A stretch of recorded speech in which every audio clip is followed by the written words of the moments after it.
It started with leaks, then no content, then improved dramatically for the second part, before failing to deliver on important improvements for Ultras for part 3. And the Discord got wrecked too, but who didn't see that coming? Hey, Grimy here, and I just wanted to say that the 7th anniversary has been great, but we shouldn't forget about the times when it was downright chaotic. Let's start at the very beginning, because that's where the first blow landed.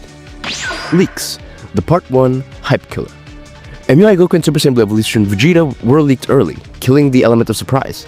I think in this particular situation, we've seen UI Goku leaks so many times, and we've already seen so many UI Goku units as well, to the point where these leaks really almost felt like nothing. We were so desensitized with these particular leaks, especially for UI Goku, to the point where we didn't really care. Sure, people were speculating, sure, people were kind of building hype, but I think it's fair to say that, well, you know, what haven't we seen from a UI Goku unit? Sure, he was transforming too, and so was Vegeta, but beyond that, people weren't really excited for the character anymore by the time the reveal came around because of those leaks. And some people even initially thought that there would be more to the reveal than what was already leaked, but it was pretty much all we got.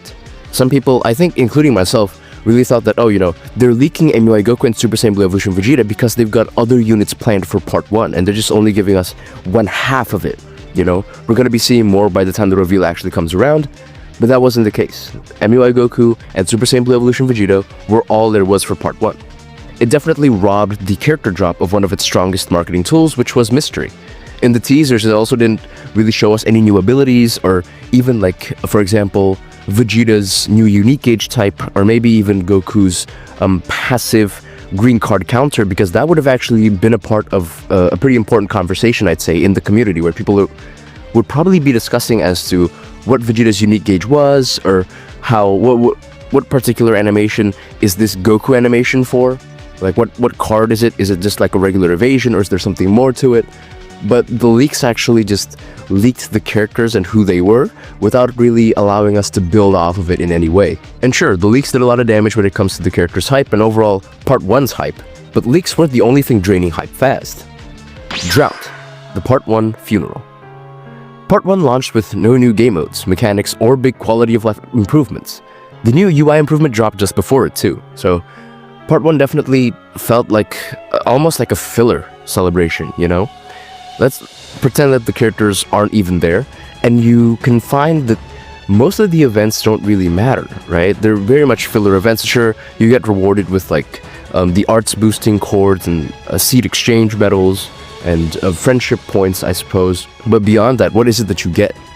Pretty much nothing beyond the 7th anniversary exclusive story, which I'll admit was actually made pretty well by the devs. This almost grand opening to the 7th anniversary main event felt like just another filler celebration with reused event types. And sure, people were excited to test and review the latest units. That's why PvP, I feel like, was probably one of the biggest game modes by the time part 1 came around, just because that particular game mode was where something actually felt different with the new units. But beyond that, a lot of the game modes were just recycled from old anniversaries, from past big celebrations, and so part 1 not only died from a lack of hype just from the leaks alone, but then the game decided to like push it even further down the hellhole effectively by not giving any additional content to work with. And I'll admit that part 2 did a great job of reviving the community's excitement with dynamic area battles with the Goku and Vegeta units. And sure, you know, obviously there were like device performance issues, but beyond that, the game actually did a pretty good job of, I think, revitalizing a combat as we know it. Even if dynamic area battles, even to this day, haven't been applied to like every single game mode. But just when players hoped part 3 would pick things up to new heights, no improvements for Dual Ultras. The game actually did deliver with the hype behind the Dual Ultra drop, featuring iconic characters, that being Frieza and Goku from their fight in the Namek Saga, basically the longest fight in anime history, right? I'm not sure how it stands now. And new mechanics to strengthen their standing in the meta for a long time. You compare Goku and Frieza to characters like MUI Goku and Super Saiyan Blue Evolution Vegeta, for example, and you can see how these two characters actually have new mechanics. Goku with his KO guard, and Frieza with his Death Beam, which, granted, is not exactly a new mechanic, but it's kind of a new way to kind of utilize the active gauge compared to Beast Gohan with the Special Beam Cannon. And you look at units like MUI Goku and Super Saiyan Blue Evolution Vegeta, who didn't really introduce anything new when it came to character design, and ultimately ended up being pretty boring, and while still being good, lacked anything novel that made them different from past versions of characters that we've already seen. And so a lot of people will call out the fact that, yeah, the dual Ultra drop was really hyped because these characters are different, the new character models look amazing, but it's important to call out the fact that despite having 2 Ultra banners, Legends didn't update banner formats at all. The Ultra Rising banner format remained the same, with no pity system, no actual improved rates. And what I mean by improved rates would be the fact that, rates that are higher than 0.35%, which is the rates that we're working with right now, which are still really low.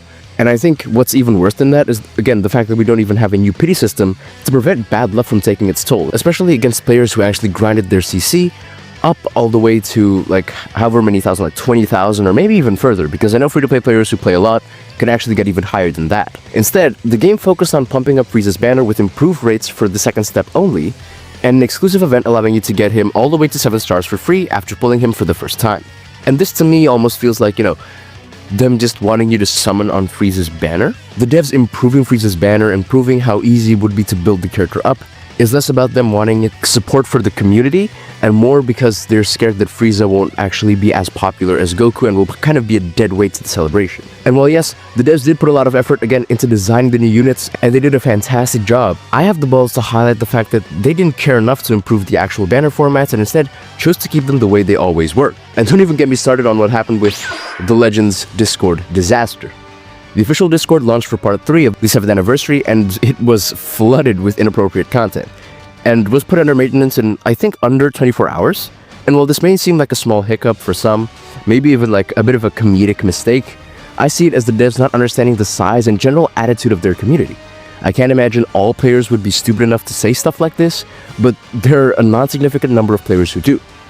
I'm pretty sure they have like one moderator to look after the entire new Discord, which was probably going to be filled to the brim with tens of thousands of new people wanting to check it out, especially moving from the unofficial Discord since before the 7th anniversary. And I think this moderation failure is a real embarrassment for the brand. It shows that the devs kind of didn't see that coming, which is weird because I feel like in almost every community there are people who are just going to say absolutely wild things the second they get the chance.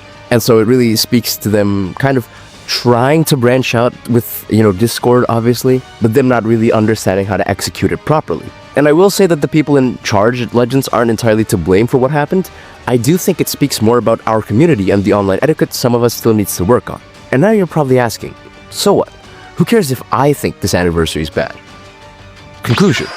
Why it still matters to talk about this. First off, I don't think the anniversary is terrible or even bad at all. Most of the new units were amazing and did their fair share of shaking up the meta, even the 1% Sparkies, making PvP that much more interesting. Add on top of that the new character models and animations for every single unit that really demonstrate how far the game's creative team is willing to go for such an important celebration. I just think it's all missed potential simply because of poor execution. I think part 2 was done really well, but you can see the kind of mistakes that kind of pop up in part 1 and part 3 that I pointed out in this video. I just hope the people at Legends can keep their latest info close to their chests to prevent leaks moving forward. And ideally always strive to innovate when it comes to the events we get for big celebrations. Maybe an update to Full Power Battle, an update to God Challenge, the removal of Perfect Vanish. Yeah, okay, that's probably never gonna happen, but still, just to make them all the more unique and exciting. And more importantly, I hope the devs moving forward can put a bit of extra effort into improving the stuff we already have. Ultra banners, for example, old game modes even. Not because they're not good, but because all of it could clearly be better. I just hope this video can become a piece of brutally honest feedback that can help future anniversaries and Legends festivals become even better, and can give the devs a better idea as to how to deliver on player expectations universally. But what was the worst part of this anniversary for you? Drop it in the comments, I'm reading through all of them. If you want to see how I rank all the Ultra units all the way up to the 7th anniversary, check out the video on your left. And if you want to check out what I was actually expecting to see from the 7th anniversary, at least from part 3, you can check that out in the video on your right. And yeah, I think that's gonna do it for this video. Bye, thanks for watching, never stay perfect, always get better. Peace.